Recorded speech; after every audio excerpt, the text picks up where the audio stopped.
Well, thank you everyone for coming along. I believe this is called the biggest mistakes developers make. Yeah, see, I'm well prepared. I'm well prepared for this. So we only have 40 minutes, guys. I know you could talk about this for like days, but you know, we're only got 40 minutes. So just before we kick off, I'm Isaac Roseboom. I'm from Dell CNA. I'll let the panelists introduce themselves. So Louis, you want to kick off? Yeah, hi everybody. I used to run a studio in Montreal called Hibernum Creations. I've done in the 8 years that I ran the studio about 2,752 mistakes. So it'll be great to talk about some of those today. I now run a consultancy called Rocket Jump Games out of Montreal and working with developers and publishers around the world. So that's what I do. Hi, I'm Sabrina. I work at King. Oh, there you go. That's my name. Awesome. Yep. I work at King in London. I'm a lead producer there making new games. I've been working as a producer for 8 years, and I've worked in 5 different countries. Plenty of mistakes to make there. So also looking forward to share those with you. Hi. Michael Weismüller. I work for Epic as a licensing manager for the Unreal Engine. Previously, I worked at various publishers and my own company, Indie Game Services, that used to represent independent developers. Hello to everybody. I'm Timo Ylikangas, and 23 years within the gaming industry, and let's say that I've either made or seen most of the mistakes there. Currently working as, let's say, studio developer in northern Finland, so helping the companies in our ecosystem to avoid mistakes and also to survive if they have made those. I think that's enough. Cool. Right, so let's kick off then. I want to start off by you know, a bit of a section around the business of making games. So the first question I had for the panel was funding. Who, when, and why not? What mistakes are people making in those areas, and what kind of advice can you give about, you know, who should you be taking money for, when should you be taking money particularly, and why wouldn't you take funding? So Louis, how about? I know you got a lot of opinions on this. Yeah. So funding is a very tough question. You always have to look at your leverage, where you're located, where you're positioned as a studio. At the beginning, I would say that anybody that's willing to give you money is probably going to be your target. It's very difficult to be picky in your first time, unless you've been making games for 20 years and everybody knows you, and then you're going to get good money. But once you are established, then you should always look at the strategic aspect of taking money in.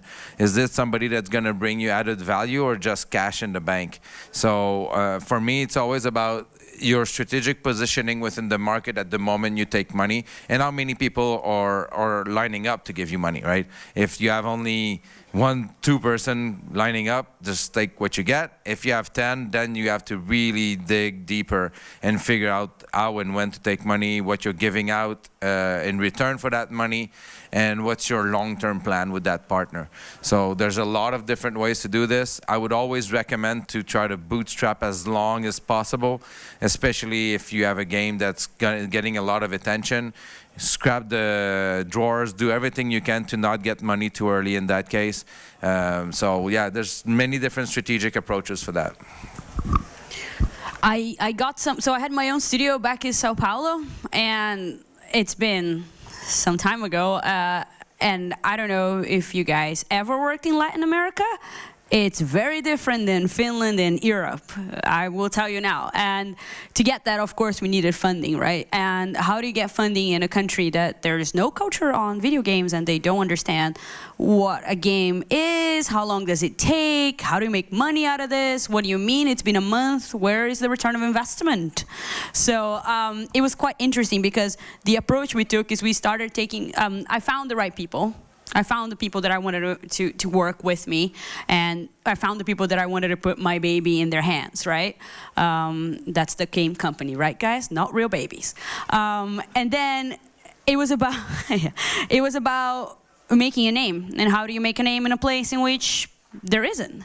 So we started taking part in global game jams, and we started winning a bunch of competitions by BlackBerry at the time, so you can see how old I am, and any other Microsoft competitions, and we would go and we would win, because that would mean that eventually we'll make a name for ourselves. And that's how we got our first investment, actually.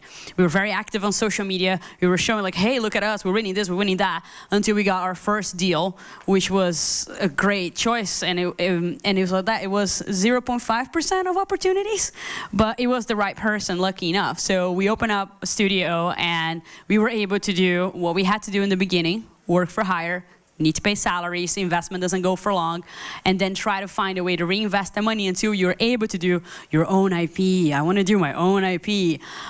So we went through that for some time, and we managed to find a bunch of partners that would allow us to move forward. But funding is something very tricky and very hard, and it's what he said about the investor. Who is this person? Is that your stakeholder? Is that your partner? Is that just the cash? So that relationship is super important. Always to align expectations on when do you actually deliver, when do you become profitable, and things like that. So it was an interesting experience. I learned a lot for the 2 years that we were working together, but it's super important where you are. Location changes everything. Essentially, if you're a developer starting up, I think you should take money wherever you can find it. Of course, it depends on what you want to do and how do you see yourself in the whole ecosystem. But as I said, essentially, just take it wherever you can find it.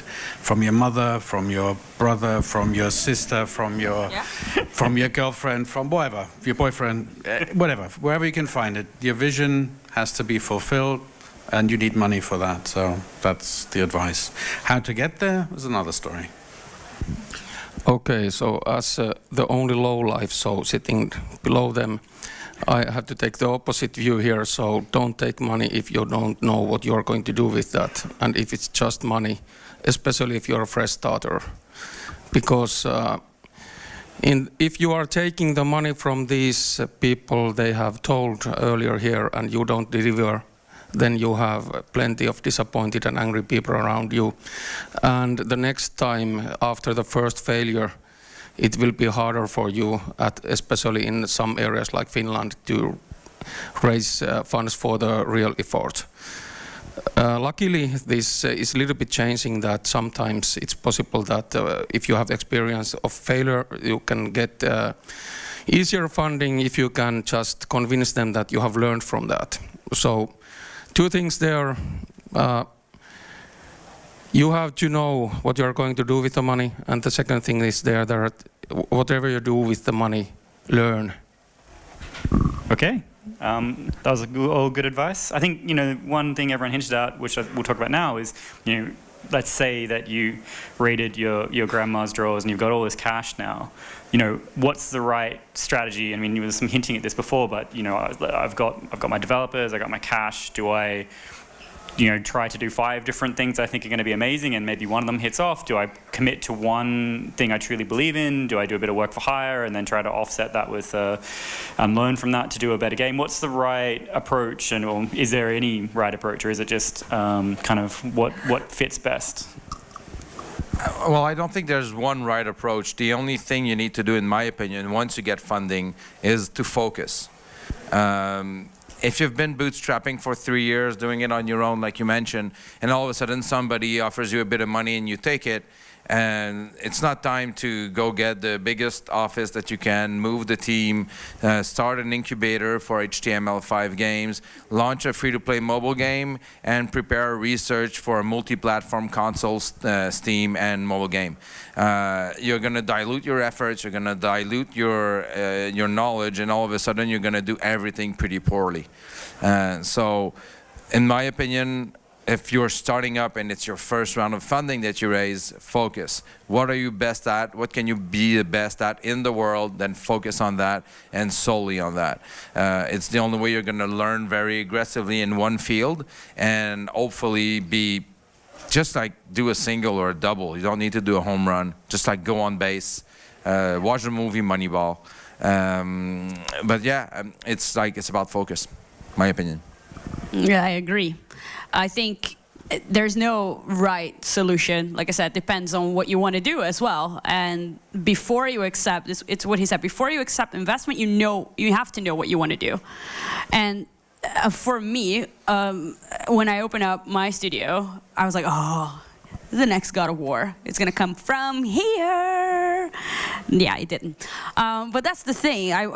You have to adjust your dream. It doesn't mean that I'll never be able to do that. It doesn't mean that you won't be able to achieve your dream game. But it means that you need to know, are you the professional that's going to deliver that? Are you ready for that? Is your company ready for that? Or do you need to have small goals that are somewhat reachable, profitable to yourself? What do you want to achieve on the baby steps? You need to crawl before you run. And I think when you open up your own studio, it's insane. You are painting walls, making coffee, to signing deals with Microsoft and things like that. Well, my experience. So it's super important that you focus. And I think in my case, as an example, I was very worried in paying the salaries. Very worried about paying the salaries, because there were people that depended on me. They gave up their jobs at banks and things like that because they wanted to make games. Everyone's so passionate about making games. So I signed up a bunch of work-for-hire contracts. So we would do endless runner games with the brand of the company right there to make sure that we would make ends meet.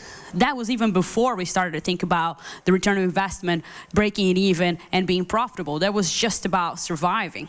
Because where I come from, you don't have all the benefits. You either do or you die. Well, maybe hopefully not die, but you don't work in games, which is equal to death. But basically, before you achieve the grand plan, you need to go and make sure that you have the right environment to pursue the great plan. Yeah, I agree. Focus is important, but focus in the sense that what is it you as the studio owner or the studio director want to achieve within the studio? Do you want to do the business? Do you want to do the design of the game? Do you want to do whatever? Make the coffee, pay the payroll. I think focus on what you want to do, what you want to achieve to run your business and to run your developer.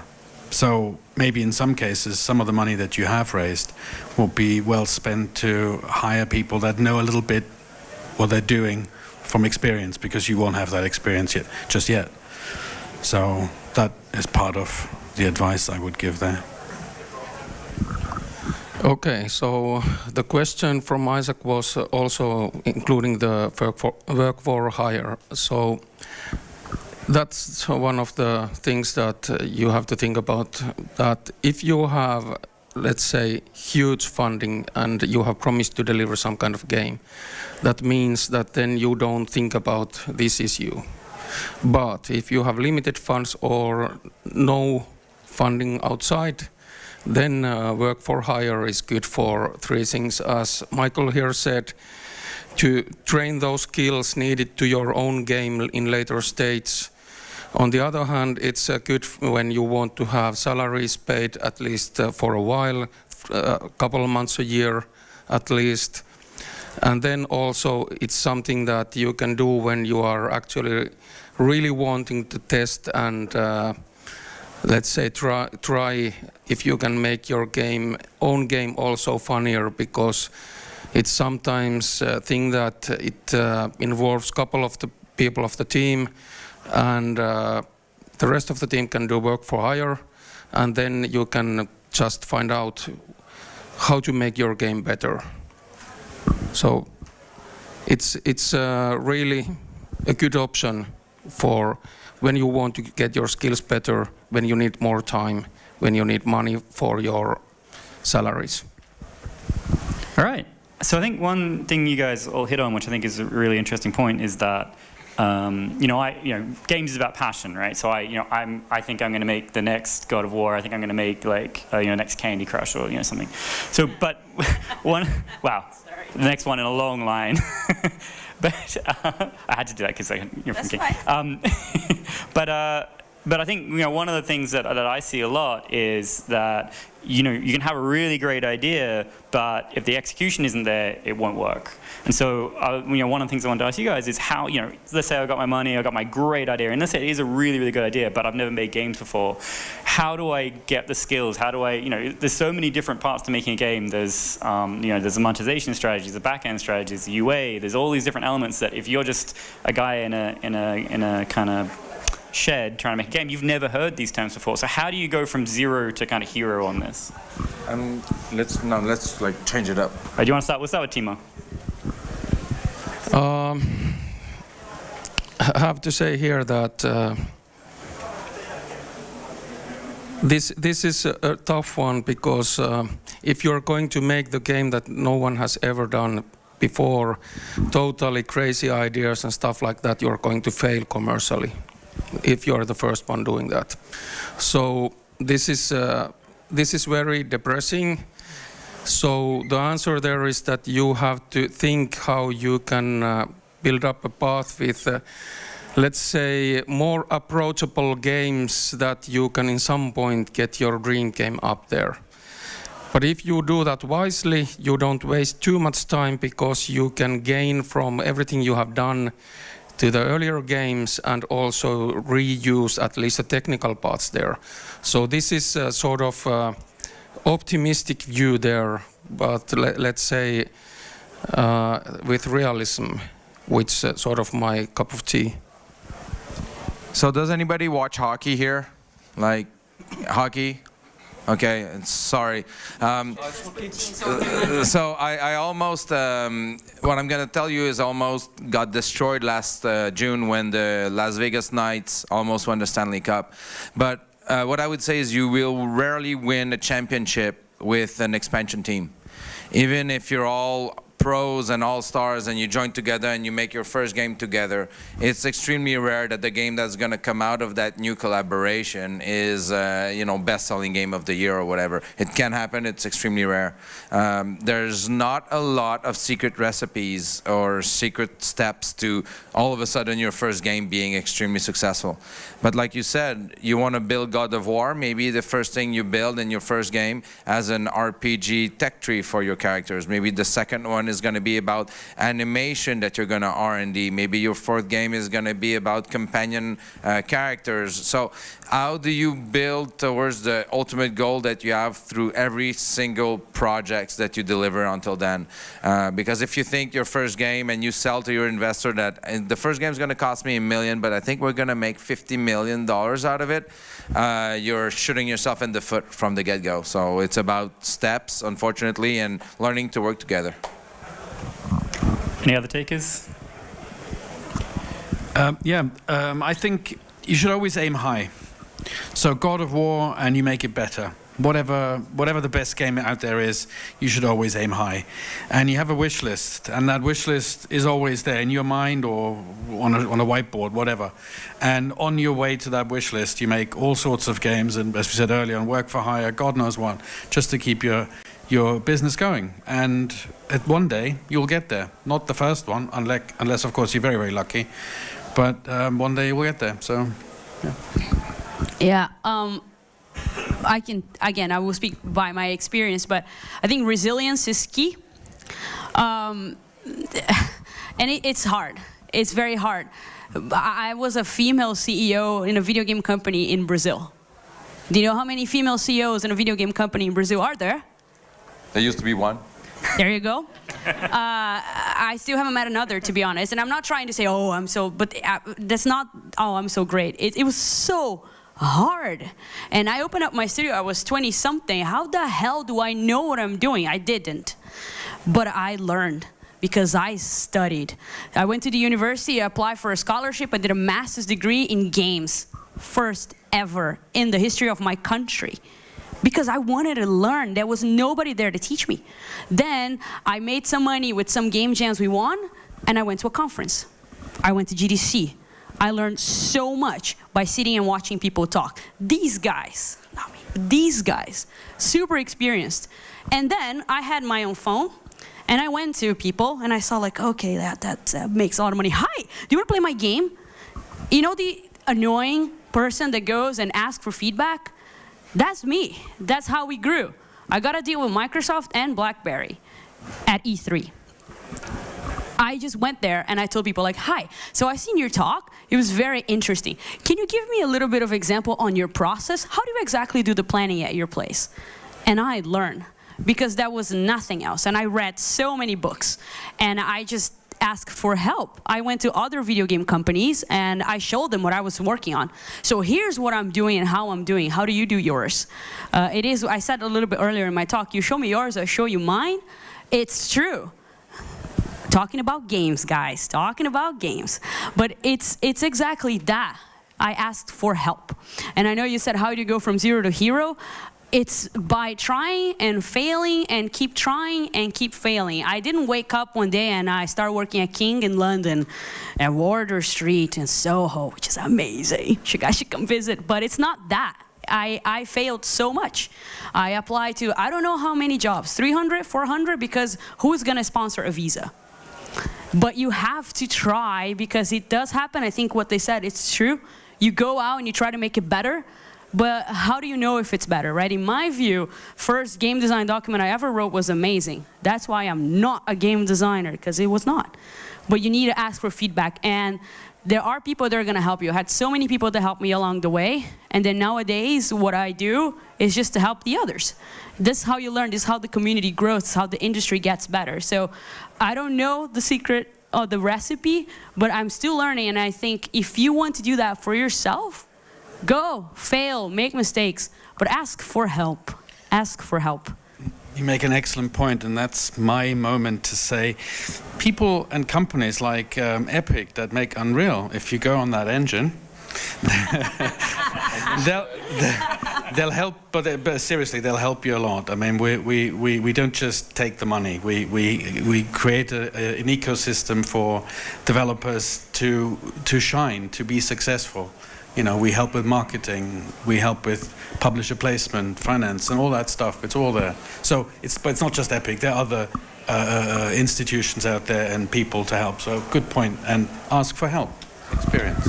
So I guess the take-home message is persistence and humility as the key here. Yeah. That's good. It's a good message. So, but actually, on that point, Michael, I mean, you know, is there a wide range of people that can help you? I know the engines are quite keen on, you know, developing from the grassroots up. Is there anyone else out there? You mean, what's your, and this is kind of leading to my next question, publishers. I mean, some people have a really bad relationship with publishers, but obviously they are there to provide services along these lines. So, you know, publishers are necessary evil. Do you need one? Can they help you? Can they hurt you? Well, all of these institutions, I call them, they have obviously an ulterior motive. They want to make money.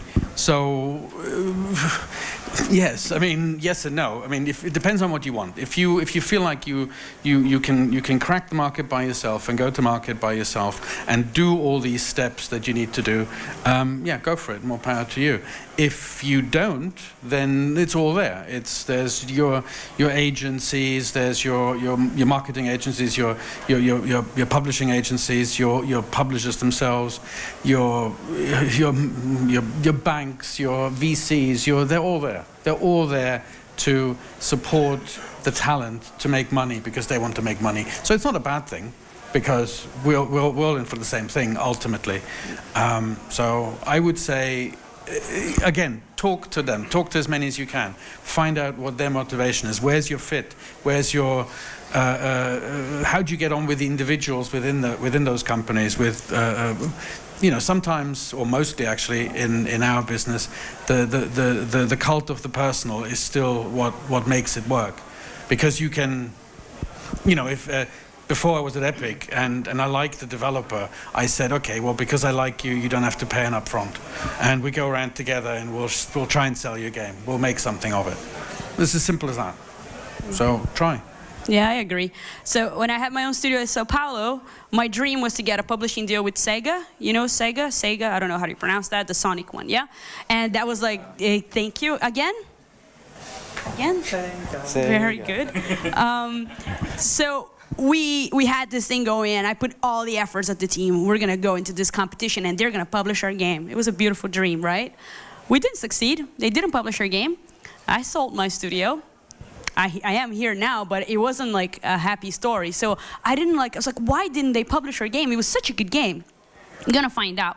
So then I moved to Square Enix and I started working as a publisher because I wanted to learn. I want to make good games. I want to make successful products. Things are going to disrupt the industry. So now I'm going to work as a publisher and understand what do you need from it. KPIs, marketability, user acquisition. I learned all of that from card RPG battlers and all of that. And I learned a lot. And then I was like, okay, this is not what I want, so I'm gonna go back to making games. But when you work with a publisher, it's not that they're evil. We also publish games. We released a published game last month, and it's about what you learn from that relationship. If you ever want to make your own product, you need to have a range of knowledge, right? Publishers do help to get your game out there. Of course, it's tricky, and there's a bunch of them that had very shady deals, yes. But at the end of the day, there's a learning curve about what makes a fun game to a successful product. There's a road to go there. It's not just about the game team. That's not going to make a successful product. You need all the other functions to help you get there. And publishers teach you, especially when you find the right one, which is much more collaborative than just an up-down kind of relationship. So I agree with you. I think it's beneficial at the end of the day. Okay, little disclaimer. The following content may have some advertisers inside. So the Northern Finland ecosystem, cities, Kajaani and Oulu, we have, let's say, have the luxury, and it's getting even more luxury now when we have been able to work with investment companies, so Nordic Game Ventures, for example. Then we have been working with our own co-publishing unit, Kavio Publishing, which is trying to take care that studios or companies at our region at least do the minimum efforts, or they know what they need to do in order to have at least some kind of chance when they are publishing their game. So it's everything about these measures you need to do for marketing and digital marketing. And if there is somebody who don't know about Northern Finland, we have now over 50 active game studios there, and the best known studios at the moment are Fingersoft and Critical Force. So we have done a lot, and we are the second strongest area in Finland after the capital area in all measures. Thanks for this. One thing I'd like to ask, so I love asking questions. Hopefully I get better answers, and about the hockey thing. Who here runs a studio, his own indie studio? Show of hands, please. Okay. Who here runs his own studio, but is also a business degree major, like studied business? That's one person, okay? 2, 3, all right? Out of everybody that runs a studio, who loves looking at the cash flow? Like managing the spreadsheet cash flow? Who loves it? See, a lot less people than raise their hands at the beginning. So my point is easy, right? You start a studio with your friends, you're going to be CEO, but you're more a creative guy, you're a game designer. I personally don't want you to be looking at a cash flow every 2 days or every day and like doing spreadsheets and numbers. So for me, it's important that you know what you're good at, very, very good at, and be aware about your weaknesses and find people to help you in those weaknesses so you can focus on your strengths. We've been taught since we're very young to fix those weaknesses and be like, let those weaknesses not tear you down, but I think we should focus on our strengths instead and surround ourselves with people that can help you on your weaknesses. For some of you, a lot of you guys, it's biz dev. Business development is not fun for everybody. Some of us actually love doing it. It's like what we prefer doing in life. Same thing for accounting, finances, and even for some back-end, they don't want to do their back-end, they're going to do back-end as a service. So figure out your strengths, but then surround yourself with the right people to plug those holes. And yeah, there are tons of those services, from localization to sound to QA to agencies. You can find everybody, but I think it's the best way to win, in my opinion.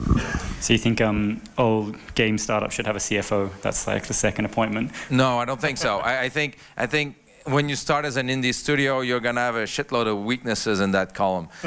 You should then look at those weaknesses and prioritize them, because it's not like you're going to hire that entire column of people. But if your first weakness is, and the most important is cash flow, because you know you have only 6 months of money in the bank ahead of you, then hire somebody that can help you on that front. Doesn't have to be full-time employee. It can just come in like once a week, or do 8 hours on 4 days. I don't know, but just don't focus on that. Focus on making the great game. So what I want to know is, you just asked the question, who's from an indie developer? And there were like 4 or 5 hands?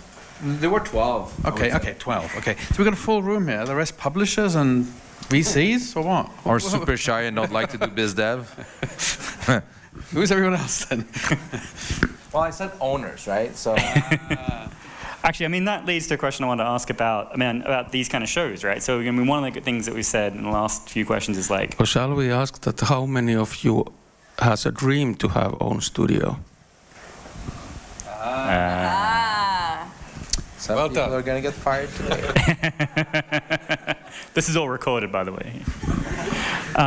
Yeah, I was going to ask. So we're talking about games is like it's still a very like personal-driven industry. Like you have to make connections. You need to know the right people. They're the ones that will help you out, right? You got to, like you're saying, you got to run on your GDC and kind of grab people and make them love you, right, in 5 seconds or less. But so then I think there's probably a good bit of advice, and especially given the mix we got here. How should you approach these kind of shows? If you're coming into the industry and you don't know anybody, the only real, unless there's other options you got, the real thing you do is you come to these kind of shows. What's your advice to, the 21-year-old budding CEOs here? What should they be doing this week to make sure they're going to be successful? Yeah, as you said, come to the shows, but also communities online. Look at the games that you like and be part of that. Those communities, technology communities, Unity, Unreal, obviously Unreal. Yeah, that sort of stuff is it's all out there. It's all out there. There's a great. When I started a long time ago, trust me, there was nothing. There was literally Sega in London where I lived, and I walked around and said like, "Hi, can I have a job?" And they went like, "Yeah, why not?" Yeah, whatever. Whatever, yeah, come in. No, seriously. You're complaining about it. Seriously, it was like, so do you know languages? And I went like, yeah, I do German, English, and a bit of Spanish. And I'm like, okay, you'll do. And I said, but remember, only those languages. And my first job was from from Japanese into Korean. So they didn't pay attention either. So. Anyway, so I guess the moral of that story is don't be shy. That's right. Yeah. I talked about going to GDC, right? So I had my own studio, and we had to find a way to be different. What do you do to be different, to call the attention, right? And you're sitting there and you look at me, it's like, oh yeah, it's easy for you. Look at you, chatty, smiley. You can do this. I'm an introvert. So I had a team, and we got some money, and I flew my entire team. We were 5 people. We made yellow hoodies, bright yellow.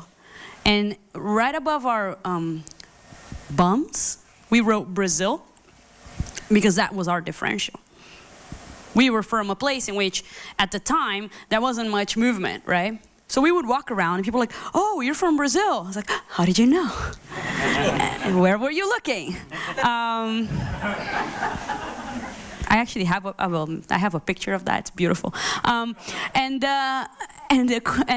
Oh, we want to know more about Latin America, about South America. How does it work? And then it would be a conversation starter. You need to find your conversation starter. And like I said, game jams are super helpful, because you go with a bunch of other people that are doing the same as you, and then you meet them and you exchange information. Who here has an audio designer? We need music for our game. Who can help us? A bunch of those happened. I need an adapter for my laptop. You end up talking to people, and then you meet them, and eventually your paths will cross. The industry is big, but it's not that big. You see familiar faces everywhere you go. So I think it's trying to find the hook. Don't be shy is easy for us to say, oh, don't be shy, but we've already been through that part of our life. It's be active in communities and Twitter and everything and other engines, which I will not pronounce the name because my t-shirt. But just be active as much as you can, and try to find a hook or something that you're very aware of and you know how to talk about, and go and talk. And remember, these companies like Epic or King, there are people there that are supposed to talk to you, or you're supposed to talk to them.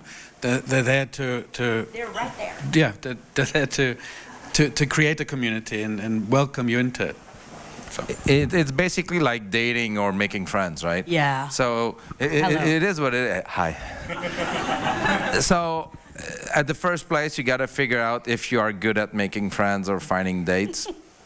And you don't have to be good at going out or drinking or partying or talking about the theory of game design or loving board games. I really don't care, but you need to have that one thing that sets you apart, that allows you to meet people.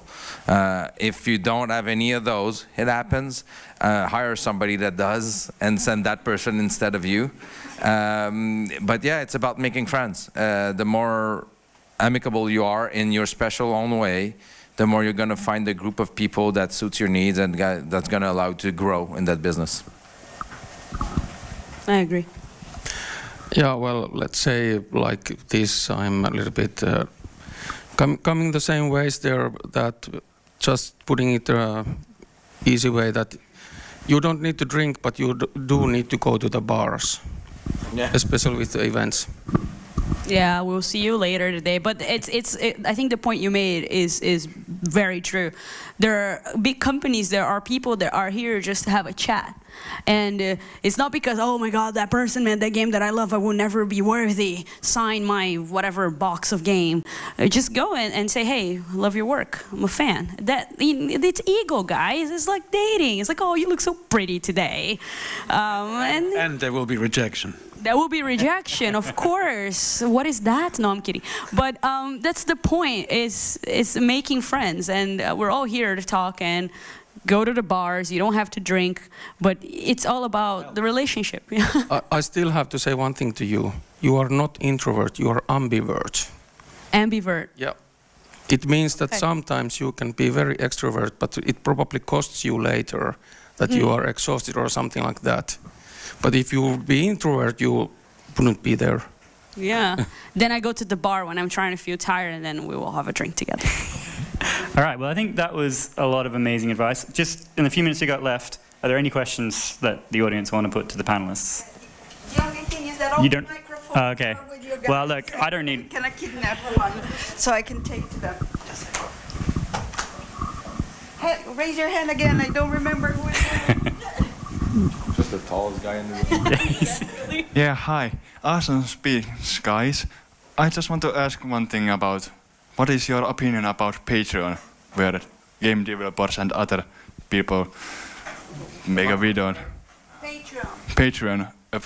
It's a web page where people ask for money and to develop games or something. I think if it works for you, then great. But I don't have an experience with it, to be honest. Is it like Kickstarter or something like that? It's like Kickstarter or something like that?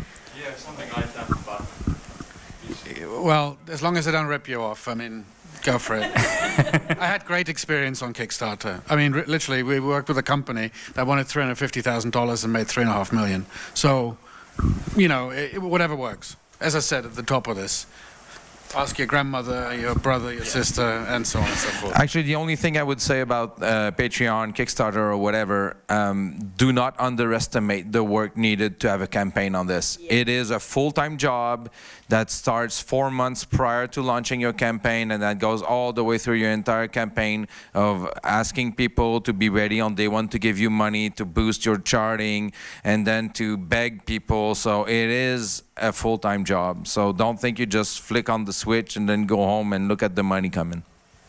And that advice is something that if you multiply it with 4, then it's quite close what you need before you launch your first game. Yeah, you're almost there. We have time for one more question. Sorry for that. I know they're good, but I let them talk. It's going to be a lot of pressure. It's the last question. It's got to be good. It's got to be good. Well, sorry in advance, I guess. For a team that's still kind of in the bootstrapping stage of like not having any funding, but having already a couple of smaller games out there. Is there any advice on how to or how to know when it's time to kind of move into that stage where you try to find funding, or it's kind of a scary step to take? So is there any advice there?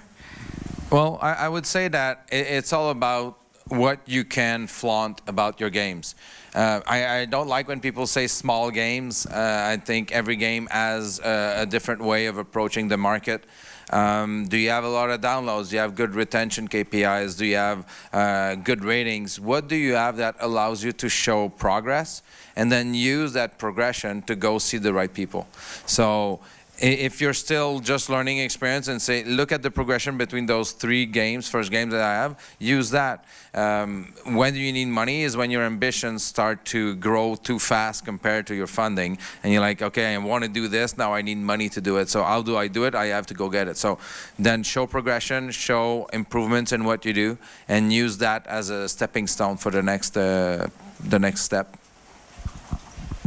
Sorry, just to add, if you get rejected, ask for feedback and then work on it, because it will happen. So then you know what you need to do better or differently for the next round that you go out. And then the answer to the Finnish cultural context. As soon as you're ready to take the leap to be an entrepreneur. Cool. Well, I think we only had time for one question, so we're going to wrap it up there. Would you join me in thanking the panelists for, I think, it was a really good session?